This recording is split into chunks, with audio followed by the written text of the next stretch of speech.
When people are unhappy and dissatisfied with their jobs, the outfall to your business and to the rest of the team is absolutely massive. If the managers aren't prepared or equipped to deal with the problem, productivity drops and disruptions start to affect your whole entire operation. Eventually, people will start to leave, or even worse, they'll stay, snowballing the negative effects on your business. I can tell you that the solution is buried within making work more meaningful. And that's what we're talking about today on Marc Haine Live.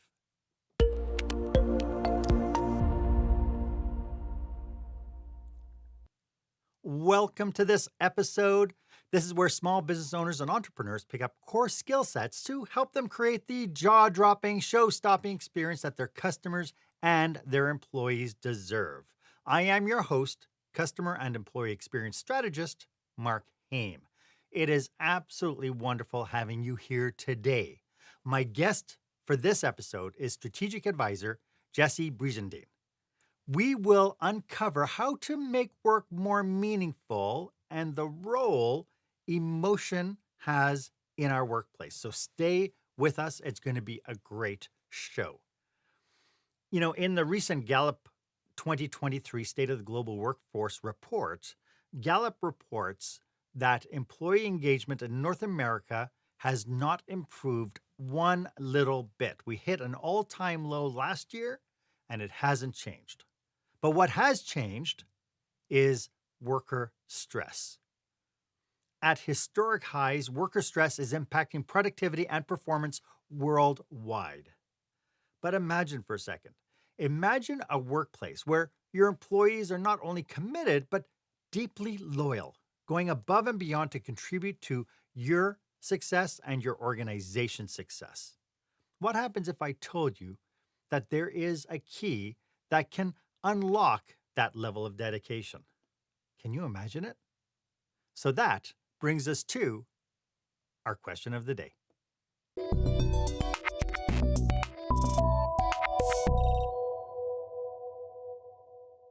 Do you know what would make the work your employees do more meaningful?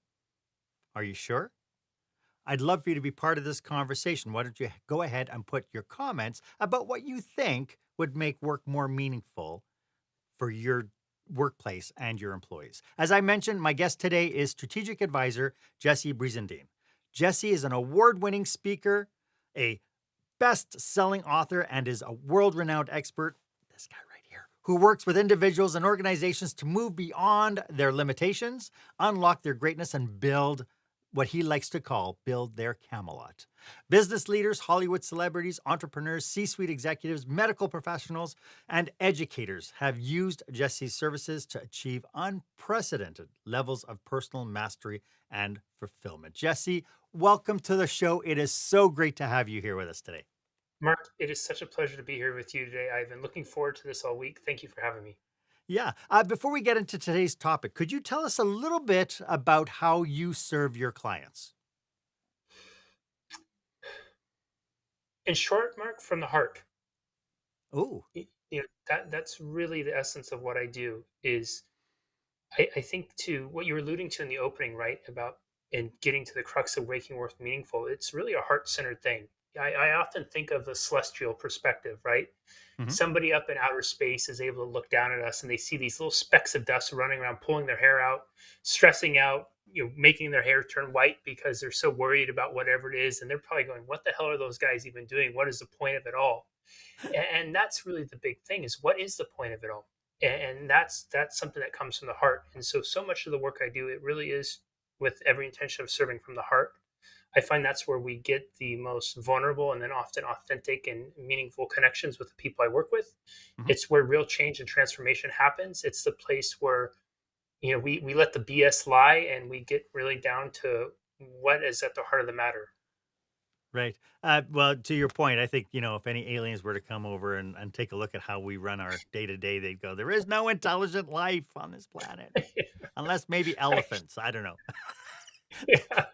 They seem to have a rather calm demeanor in their spectrum of Yeah. reality. I think Why do you think this idea of kind of making work more meaningful? Why is this such an important topic today, especially since we are on the outside of our pandemic? I think that is, that's kind of at the heart of it all, right, Mark, in the sense of it's one of the great things that happened in the last few years with the pandemic was it shook things up to such an extreme that it got us to stop and really look at that cliched thing that we've all kind of tossed around and giggled at parties and cocktail events, which is, well, things could change like that. Yeah, yeah, yeah, whatever. And then we keep carrying on. So much to the point that, at least in, I think, North America, it's been widely held and gladly accepted, and gladly might not be the right word, that in most workplace surveys, 60 to 80% respondents express strong distaste, all out hatred for the job they do. Yet we keep chugging along because that's what we're supposed to do. And what the pandemic really brought to the forefront is, wait, it really can change like that. And what am I doing this for? What's the point of this all? Why am I beating my head against a concrete wall trying to make progress? Is the watch at the end of 20 years really worth it? Is the worry about me getting replaced by somebody younger, somebody quicker really worth it? Is the worry about being out outdated by automation really worth it? And it gave people space to really step back, reflect, and ask some honest questions. Is this really all there is, or is there something more? You had people start to explore that. You had people start to conduct business in a new way. I mean, in the United States now, I was just reading the other day, in cities like San Francisco, one of the imminent crises that city leaders are having to tackle is the abundance of abandoned and not used commercial real estate. Skyscrapers, large buildings that were for many years filled to the brim with tech companies and startups. And now we've learned that we can do most of the global economy can operate from our pajamas and a t-shirt. Truly, business on top and casual on the bottom is here to stay. Which means possibly more times with family, more time with friends. We can go for walks in the day. We can walk our dog, and suddenly we start to do those things, and we realize, hey, wait, I kind of like this. It's kind of enjoyable to watch my kids grow up and not just see little snippets of them in between soccer practice and bedtime. Wait, I kind of enjoy this. I like having coffee at home and being able to enjoy a breakfast as opposed to rushing to work in white knuckle rush hour traffic. I really didn't realize how much I enjoyed going and throwing a tennis ball with my dog on my work break, or, or logging into that those meetings that we all have to log into, even though we know that we're really not there to contribute. It's more just there to show up as a tally mark of accountability in the corporate system, the listen only ones. And instead, we're out there while we're listening, we're also throwing the ball with our dog. Mhm. So I think the pandemic's really disrupted the model that has been installed for us, and probably in large part, Mark, since the Industrial Revolution, when we switched from a model of service. So, Mark, you make horse saddles. I tell you, I want to contract you to make a horse saddle. You say, okay, Jesse, I'll make you a horse saddle. And there's no time on it. There's no quantity. There's no metrics. There's just the exchange of, okay, you call me up, or you tell me when the saddle's done. I come and give you an exchange. Here's the money for the saddle, and that's it. And then the Industrial Revolution kind of shifted it away from that one output to now we're a time economy, right? It's more hours, more stuff. There's never the satisfaction of a day's work because there's always more to be done. And I feel like the pandemic really gave us a chance to kind of reverse examine something, a model that we've been operating on for, gosh, more than 150 years now. Yes, yeah. It's interesting because the one thing I found with the pandemic, I think there were a couple of really good positives. Number one, it showed business leaders that their employees are human beings. Because all of a sudden, during the pandemic, people had to broadcast from their kitchen table, from their bedrooms. They had kids, they had dogs. And it's like, hello, these people have lives outside of the 9 to 5 or 8:30 to 6:30 time frame that I would typically see them in. And so I think that was a really good positive that all of a sudden we had to realize that the people that we are working with are human beings, that they have their own lives outside of what we're doing. The other part of it is I'm glad that we shook up kind of the work-life balance to be more this idea of work-life integration. I think that really helps. But to your point, there are still tons and tons of businesses that have decided post pandemic, you know what, we're just going to go back to the way we had it. And I think that's causing a lot of dissatisfaction as well. I agree, Mark. I think the model has long been the expectation of we're supposed to build our lives around our careers. And many of us are looking at reversing it now, and we really want to build our careers around our lives. We're prioritizing living and realizing that this finite amount of time, I mean, you, I, and everybody watching and listening right now can all attest to the validity of this. And that is, all of us are older today than we thought we would be, and we've gotten here much quicker than we thought we would. And the pandemic really gives you that pause to consider, wow, time is going fast, and is this really all there is for me? If I'm going to willfully donate the majority of my waking hours of my life to this thing, I need to start getting an ROI out of it that's beyond just benefits and financial compensation. It needs to be something of substance. I want to matter. We all Mm. want to matter. And that's the funny thing about this. The irony of it all is we all know deep down that what matters most to all of us is to be seen, to be heard, to be understood, to feel like we matter, to feel like we belong, and to know that we're loved. Yeah. Right? This Yeah. isn't a great mystery, yet it's something that we kind of have conveniently swept under the rug when it comes to occupation over the last century or so. And I think we're seeing people now starting to question that more. And not only that, but also in some cases, seeing people starting to prioritize that in how they run their organizations. Yeah, do you think that the generational gap, because I mean, I was brought up, as a baby boomer. I'm the last of the baby boomers, but I saw my people who were slightly older, 10, 15, 20 years older than I am, who it was all about the nose to the grindstone. It was like work as hard as you possibly can, because at the end of it, you're going to be able to retire, you're going to be able to kick back and actually enjoy life. Whereas now you're saying that our mindset has changed to the point where we want to enjoy life while we're while we're doing the work. I think too, and to the point of the generational gap, Mark, I think that's a really valid piece of it. For a long part here in the United States, the hard work thing was work hard, sacrifice, so that way the generation that comes after you can have life better than you did. Right? It was almost like our badge of honor we would do. We willfully sacrifice to make life better. That's kind of been the the rallying cry for so many civilizations throughout history. We're supposed to Mhm. give and give and give so life is better for children and grandchildren, for these people who we never meet, our great great grandchildren. And we've arrived at a time right now in history, especially for first world developed countries, where much of human history has largely been a history of pursuit of survival needs. I remember in Psych 1, this professor standing up on the stage and talking about the four F's of survival: feeding, fighting, fleeing, and you can fill in the blank of what the other F is. And now we've got arrived to a time in history where, for humanity, especially in first world civilizations, most of those needs are met in abundance. Not only are they met in abundance, but we literally have apps for it where we can pull up our phone and swipe left or right, and we can have those four F's show up on our doorstep in 15 minutes or less.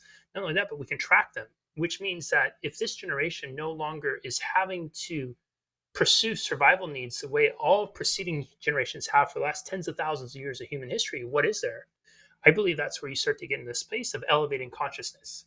You start to see these things like purpose. I want to have purpose. I want to be connected. I want to know that I'm making an impact. I want to know that I'm touching people, that the work I'm doing, the time that I'm willfully donating to this cause, this organization, it means something more than just I do this and I get a paycheck at the end of the day. I want to know that it's helping provide, in some way, shape, or form, it's going to provide clean water wells to disadvantaged youth in Africa, or it's going to help solve some greater problem across the country.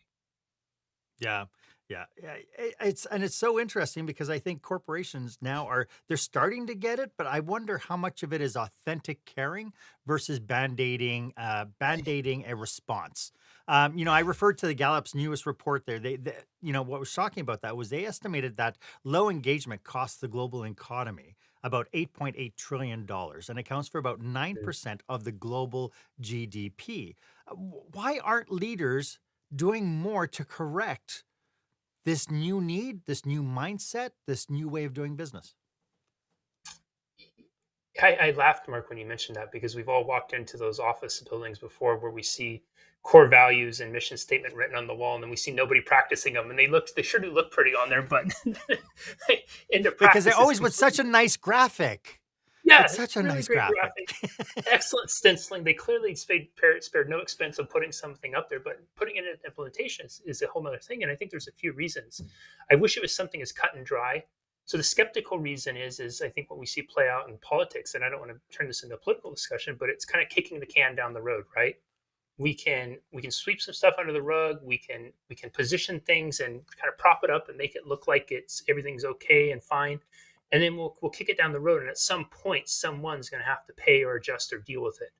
But at least for right now, I can go and confidently stand on the pulpit and say, we're doing good. Things are all right.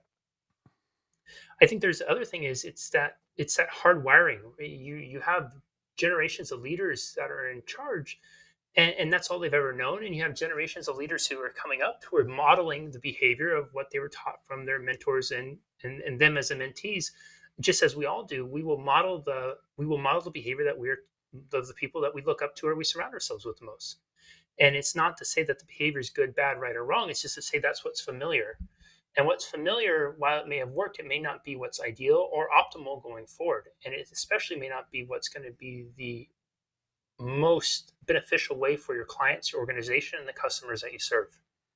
Right, right. And to your point, I think these multi-generational leaders who are coming up kind of exposed to the way things used to happen. I mean, they're the ones who are stepping back and go, well, I know why productivity low or why I keep losing staff. It's because the new generation has different expectations. It's the new generation's fault, right? But it's something that I think overall that we've contributed to that. And so, how do you respond to that when that's the attitude?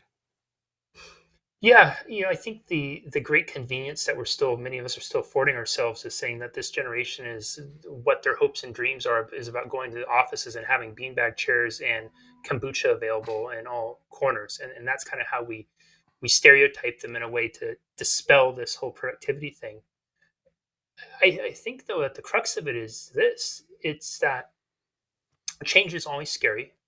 For many of the people, Robin Sharma, who's always been one of my favorite authors, he says change is hard at first, messy in the middle, and glorious at the end. And what is missing from that is it's scary for many of us, especially when we're so entrenched in certain ways of doing it. It's hard for us to be vulnerable and acknowledge that maybe the way we're doing it might not be the best way.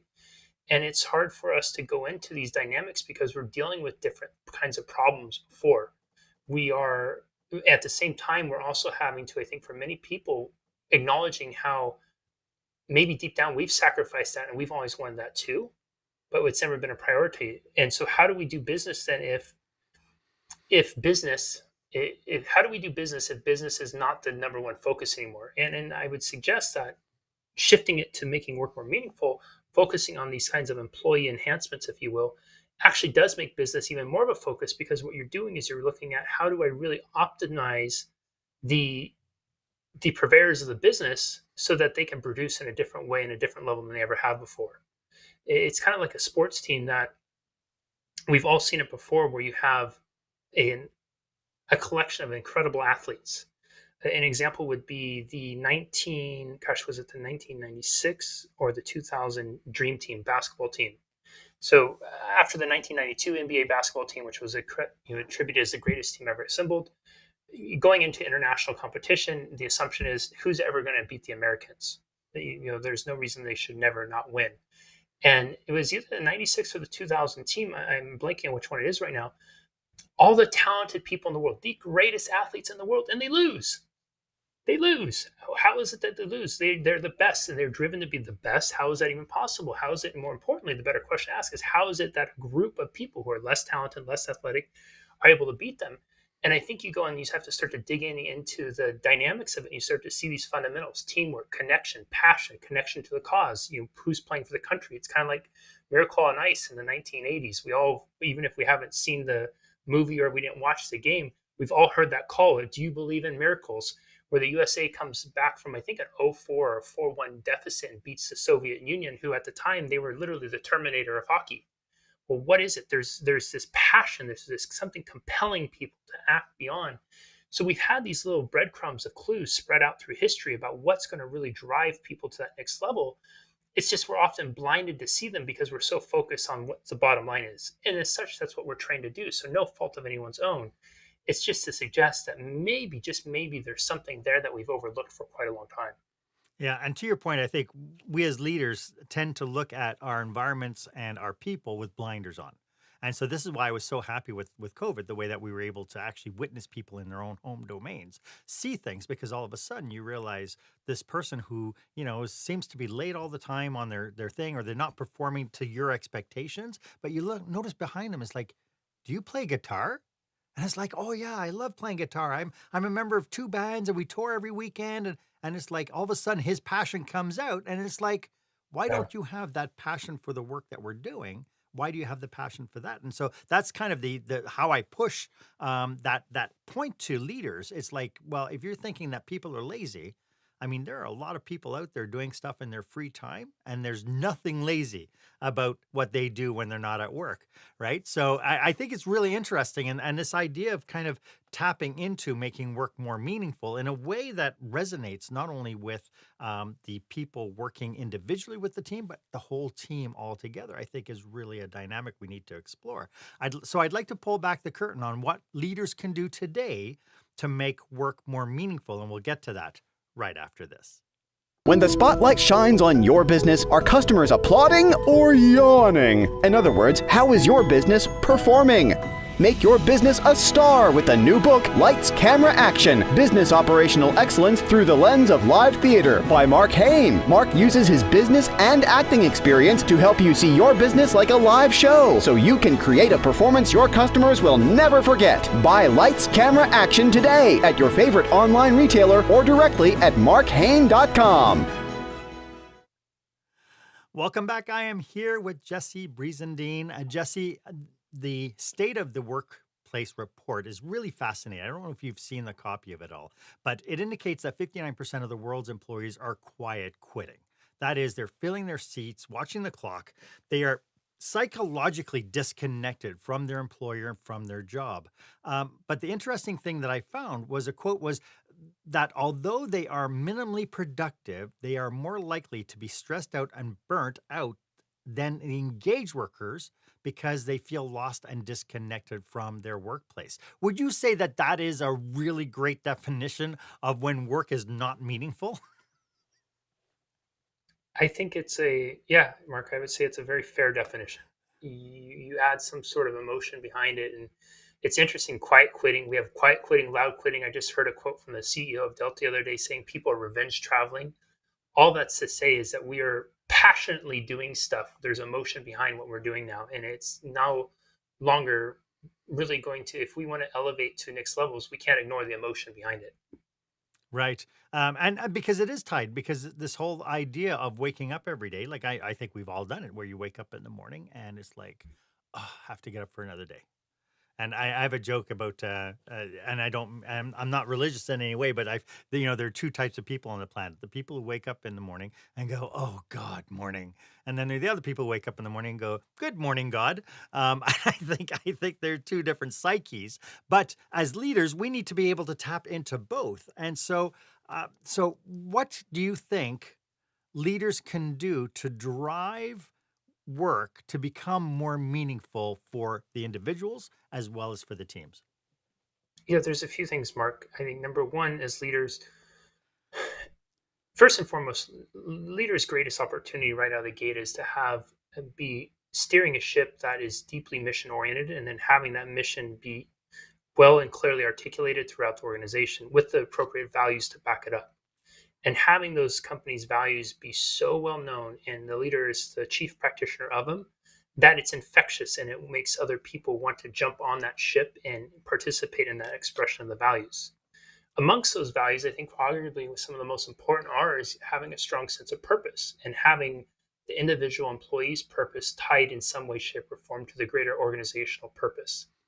We are all looking for that. Again, going back to that question of intelligent life looking down, going, what the heck's the point of this all?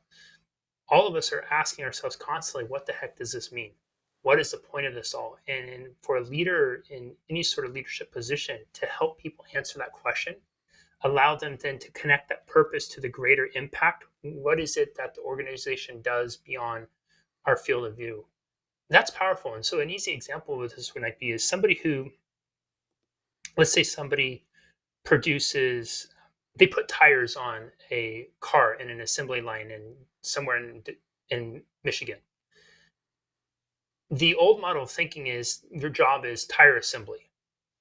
The new model of thinking, or the new model of leadership with meaning, would be that your job is to ensure that the function, the piece of the car that is the most essential to keeping it on the road and protecting families from losing control and flying off a cliff, is so strategically placed and well fastened that we will see a 5%, 10%, 20% reduction in roadside accidents due to faulty tires.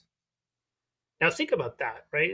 There's a huge different thing. Imagine the person who goes to work as a tire assembler versus imagine the person who goes in as a chief safety officer of the tires on the car, or something like that, making that title up.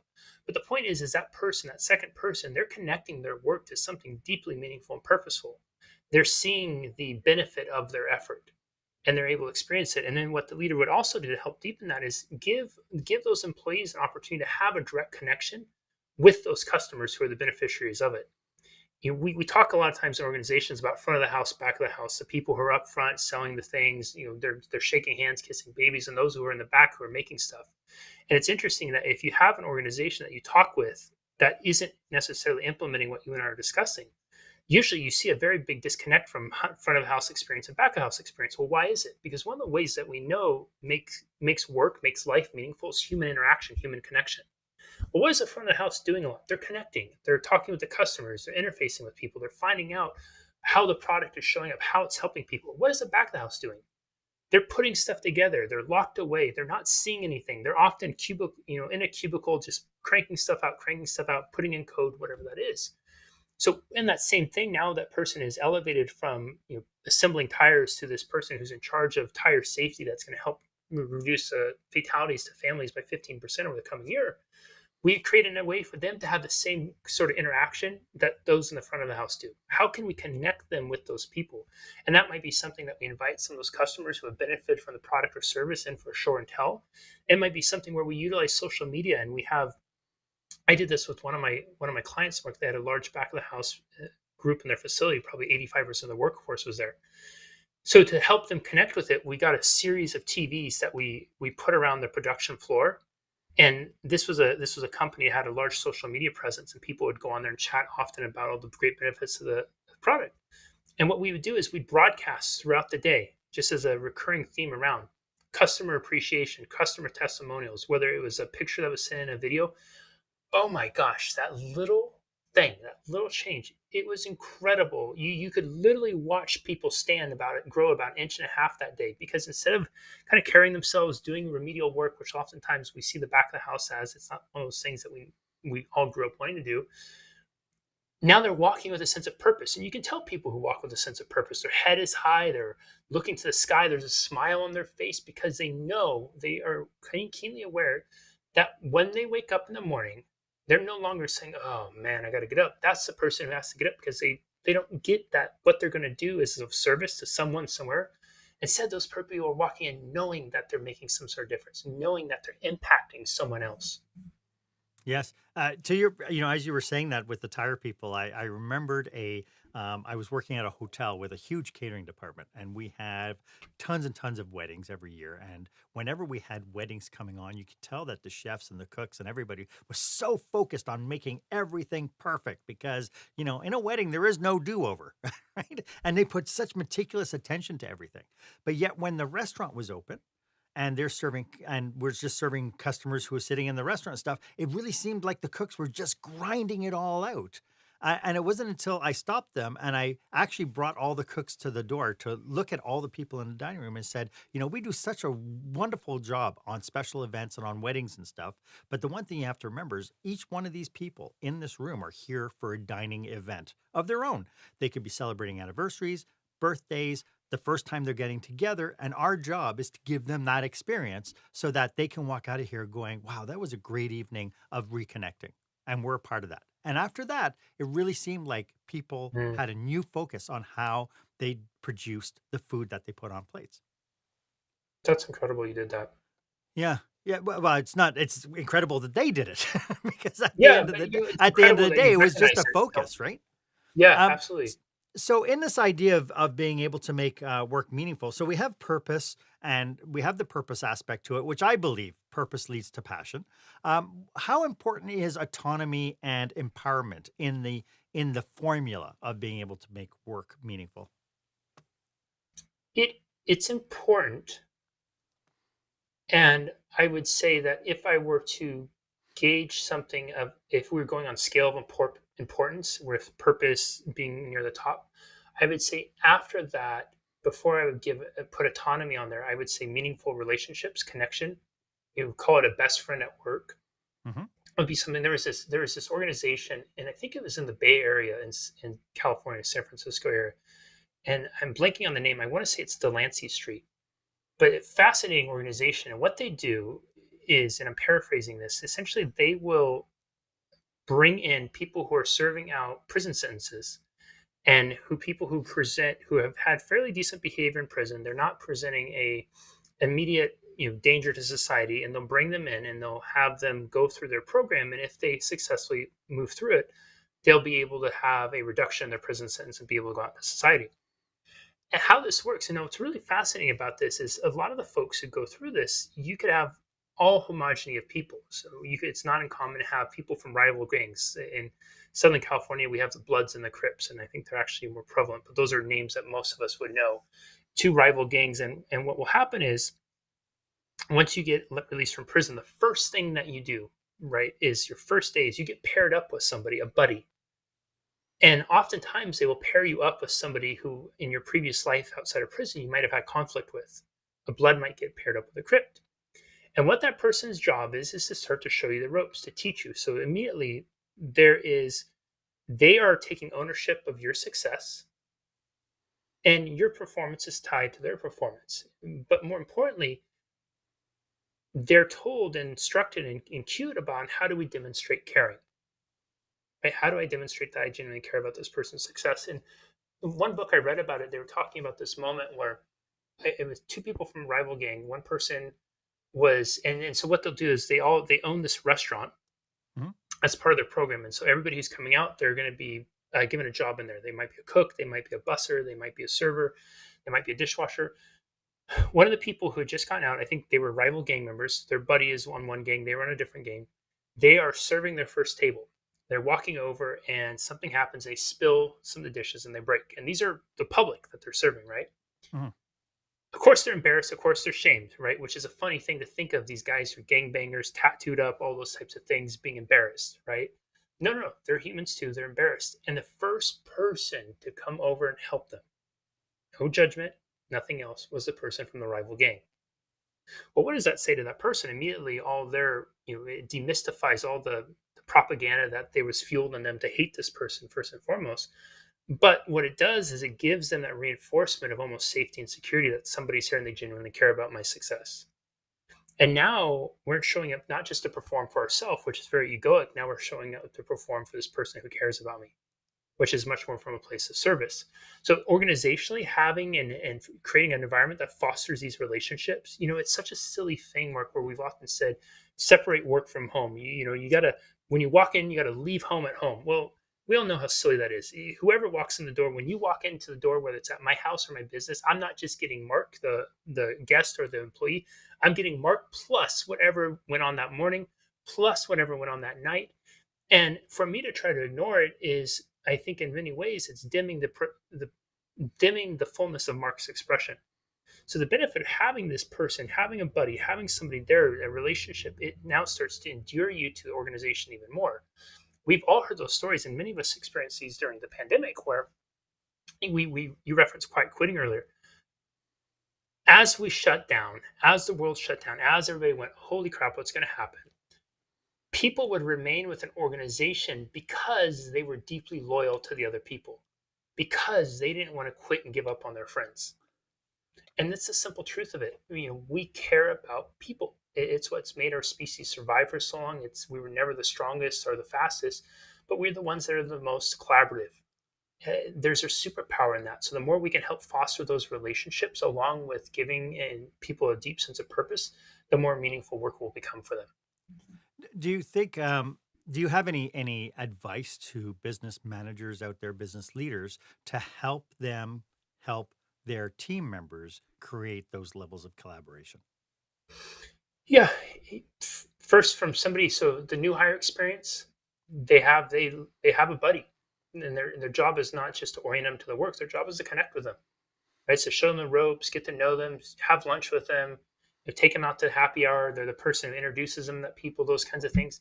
Team building events are great, and team building events should be that they should be building. They shouldn't be disguised as work functions where we're going to go in there and we're going to learn more work.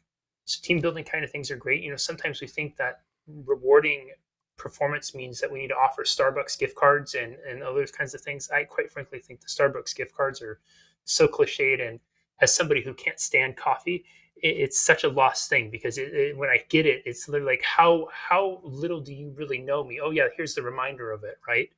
Yeah. So personalized recognition like that, but having the buddy or the buddies at work is really critical. And then creating a culture where there's opportunities to connect and bond outside of work. Google does this, and prior to some of the things that we've heard about Google in the last couple of years with the layoffs, Google had long been regarded and celebrated as one of the top places in the world to work. And one of the things Google did is they had a bulletin board at some central part in the building on the Google campus, and it was basically like a hobby bulletin board. And it was, who likes to play guitar, who likes to drum, who likes to hike, who likes to go swimming, who likes to play football. And people were encouraged to sign up, and they would help facilitate these meetups for people and the employees to go and do these kinds of things outside of work. What happens now? Now we're hanging out, we're bonding over this stuff like we're passionate about, like you were saying, the guitar player earlier. And it's not to say people aren't necessarily be passionate about the work, but we will all have something that we care about. And if you facilitate the shared experience of that with other people, guess what? You are now going to create an association of that to the place you work. So even if you're not 100% bought in onto the organization, you like it enough, but you're not fully passionate about, guess what? You'll be passionate about the people. You'll be passionate about the stuff that you do with the people. That passion will spill over. Yes, it's so interesting. Again, I worked with a municipality, and we brought Toastmasters into their organization, so that at lunchtime, so that people who wanted to improve their public speaking skill could sign up and take Toastmasters. And it was really interesting because it was not forced. It was just like, hey, we're doing this. If you want to come and do this and check it out and test yourself and get a little uncomfortable, but at the same token, develop your skills and make new connections, this will be great for you. And it was amazing to see all these different people from all the different departments who sat around the table on the first day, just kind of not making eye contact. Oh, there's Jerry from accounting, and there's, some so-and-so from human resources and so on. But really, because they had no connection, they had nothing in common. How after multiple weeks of doing this, all of a sudden the HR manager's coming in and going, oh my God, I didn't know Jerry was so damn funny. This guy's a hoot, right? And all of a sudden people started to learn who each one of them were as individuals. And Yeah. because of that, it made it much easier when conflicts arose to find that common ground. Is this something that when you're talking about this, because I do know that sometimes I've been in organizations where they're forced to give you a buddy, but then there's no accountability on how the buddy and the newbie kind of work together, and there can be personality clashes and so on. I don't think you can do this without some sort of strategy. Am I right? Yeah, absolutely. I would make it. I would prioritize it just as we'd prioritize our most important SOPs. Hmm. Right. There you go. Absolutely. Say that again, because that is so important. We need to put a yellow marker through that statement. I would prioritize it just as much as we prioritize our most important SOPs. Yes. If we're going to do it, let's make an SOP behind it so it's replicatable. And with something like this, because you're absolutely right. Otherwise, we're rolling the dice, and yeah, it may work or we'll crap out. And let's not leave things this important to chance. And so, by doing that as well, you create the standard operating procedure. Then you can create training and mentorship behind that.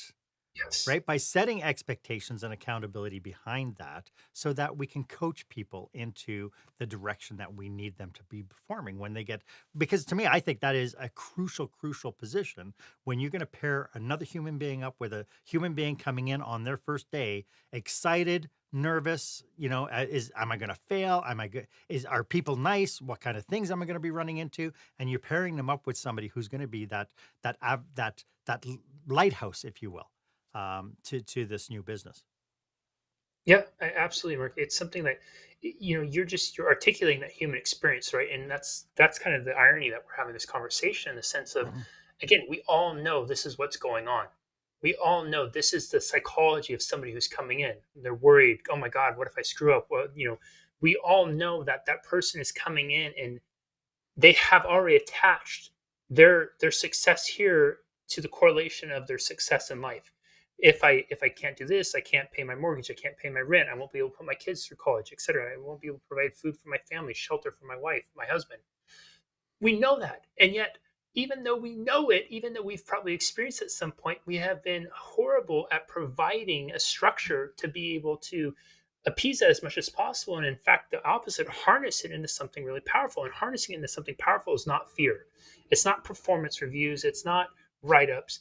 It's Mark, you are an employee right now. And I, as your mentor, am going to take you under my wing. And my first and foremost job is to help you really harness all that emotion, pour it in, and let you know that I am wildly excited and deeply passionate about you not only being here, but helping you be successful and thrive in this organization. And oh, by the way, Mark, here's all the things that we're not only going to do, but what we'd like you to be involved in. So good. You mentioned a magical word right then, emotion. Let's talk a little bit very quickly about the quality, because a lot of personal interactions in our businesses and interdepartmental relationships all boil down to this one word, emotions. What role should leaders and managers be cautious or conscious of when it comes down to emotions and emotional well-being and so on?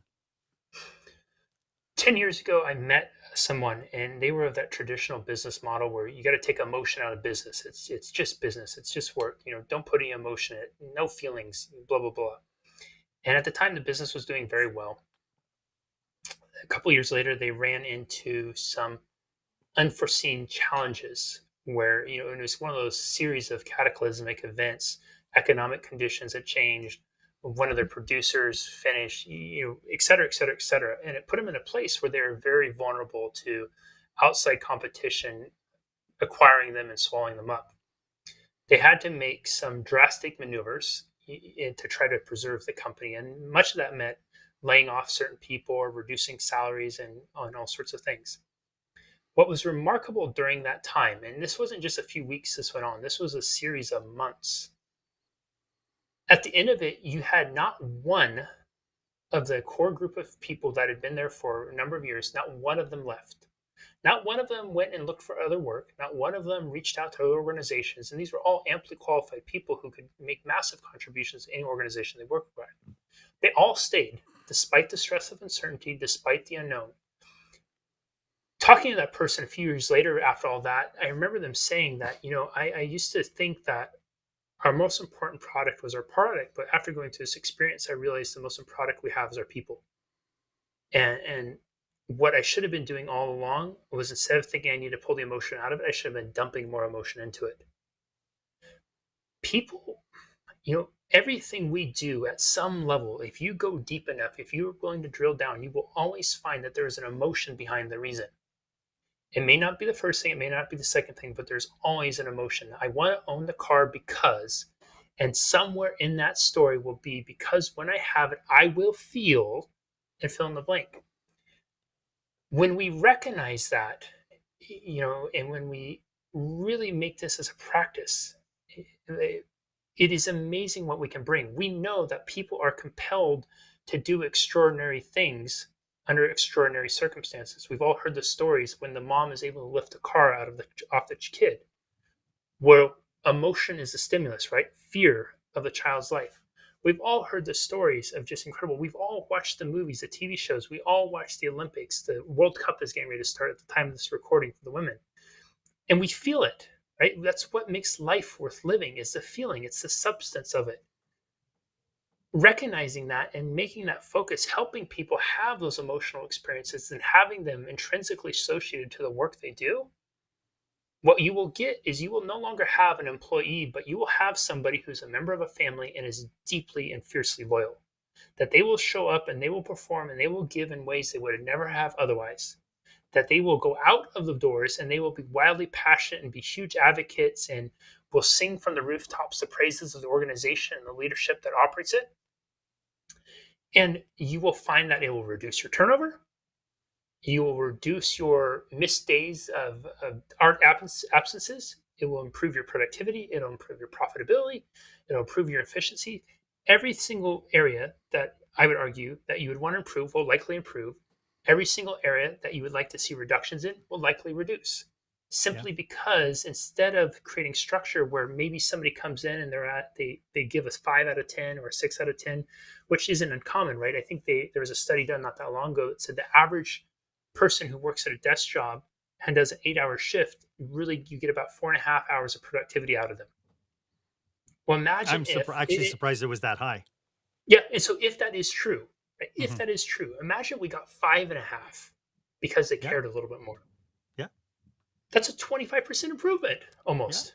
Yeah. And the magical part of that is that people react that way when you get that magic happening.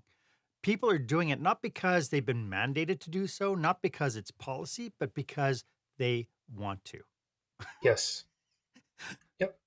Yeah, it's amazing. I'd like to, I imagine that some people are tuning in and thinking, I want to get something started. I want to do something that's going to create this meaningful workplace culture where we're all working towards something. But I want to talk a little bit about some cautionaries about, if you're going to be implementing some programs along this way, some things that we should maybe be aware of. And I'd like to get to that right after this.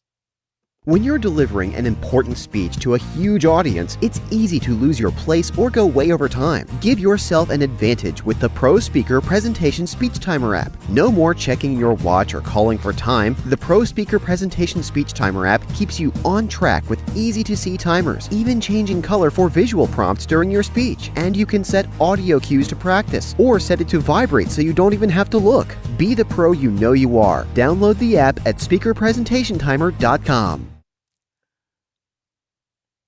Welcome back. I am having a fabulous conversation with award-winning speaker and best-selling author, Jesse Brisendine. As you can tell, Jesse and I are absolutely passionate about serving business owners and managers just like you. If today's topic is resonating with you and you think, good golly, my team needs help, or if you're planning a leadership training or a retreat, why don't you go ahead and connect with us? We'd be tickled to serve you and your team. Our connection information is in the show notes, so don't be afraid. Book some time with us. We're more than happy to set up a discovery call and explore how maybe we can work with you. Jesse, cautionaries. My biggest fear when I do shows like this is that the topic that we're bringing forward becomes kind of like, you're right, I have to do something. And it becomes kind of the policy of the month or the strategy of the month that we have to implement. What are some of the things that we should be cautious about if we want to start exploring how we can make our environments more mindful, but also make the work more meaningful as well? Yep. Start small. Always start small. Do not move on to step 2 until you complete step 1. That's the kind of, when we get overly excited about something, we try to do step 1 through 8 all at once. And many of us have brought that desk home from Target before we say, oh, I don't need to read the instructions. We start with step 1, we skip to step 8, and then all of a sudden the damn thing won't stand up. So make sure you do step 1. You've been talking to my wife. Do step 1 and do it to completion. Move on to step 2. Start small and always check for feedback. That's a big thing. Oftentimes in modern business, we're more concerned by those 5-star Yelp reviews than we are genuine feedback. Instead of being pursuant of the 5-star reviews, I go to take my car in to get service, Marc. They always say at the end of the service, we'll get a call in a few days for a survey, and anything less than 5 stars is not good for us. And to me, there's no growth in that, right? You're appeasing, you're checking something off. And I can imagine the corporate hierarchy saying, if you don't do this, then this is the consequence. So instead of looking for the 5-star review, always continue to seek feedback. If you do that, you're going to be able to gauge true north. You're going to be able to stay focused on it, and you'll be nimble enough to be able to make those micro adjustments that will always be needed whenever we implement something new. Document it as you do it, right? Which is really crucial. Even though we're talking about stuff that we might kind of go more feely, when we're talking about meaning, you want to document the process, because guess what? When we mentioned SOPs before, if you document it now, you'll have a stellar SOP at the end, which will make implementation all the much more successful. And you kind of hinted to something as well that we've talked about before, and we could do a whole nother episode just on that, and that is overcome the fear of failure. Yes. Fail forward, and do magical things. This has been such a fantastic conversation, Jesse. Do you have any last thoughts about what we've been talking about today? It'd be a thank you, Mark, and the thank you is to those of you who have watched and listened. I know some of what Mark and I talked about today. It's maybe a new paradigm in approaching work and how you might lead your teams. And I'm appreciative and grateful for you and being willing to entertain that paradigm and consider some of what we shared. And your employees, the people that you lead, the people you collaborate with, I promise you, as you implement it, change can be difficult at first. It might be a little messy in the middle, but it's going to be glorious at the end. If you're willing to travel that journey with you, in time, you will experience just a workplace that is not only more meaningful, but it's more profitable and more enjoyable for all involved. So thank you for being a part of that movement to implement it. Love that. Jesse, I want to thank you for sharing your passion and expertise with us today. Could you let everybody know how they can get a hold of you if they think, you know what, they need your help, maybe you can work together? Yeah, absolutely, Mark. It's just, you'll find me online everywhere. Just jessebrisendine.com is the website. Social media is all in the same name. I think Twitter might be a little different, but I'm not on this Twitter as much as I used to. I go on there more as I usually go on Twitter with my popcorn and just kind of watch what happens. But Facebook, Instagram, I'm getting more on LinkedIn, all the main social channels, I'm on there. Terrific. Jesse, thank you again. This has been brilliant. Absolutely, Mark. Why don't you let me know if this was of value to you? As always, my offer stands. If you would like 30 minutes of my time to brainstorm your business with you and your team, feel free to book a time that works for you on my online calendar. The link is in the show notes. It's the one marked meetwith.markhaine.com. It would be my absolute honor to be of service to you. And if you enjoyed today's episode, why don't you go ahead and subscribe to this channel? And please leave a review, leave a comment. Let me know how you felt about this. I'd really love to get your feedback, and it doesn't have to be 5 stars. Was this of value to you? It has been so great being here with you today. My name is Marc Haine. I hope you stay safe, stay healthy, and I hope you dare to be the exception. Thanks for joining me today.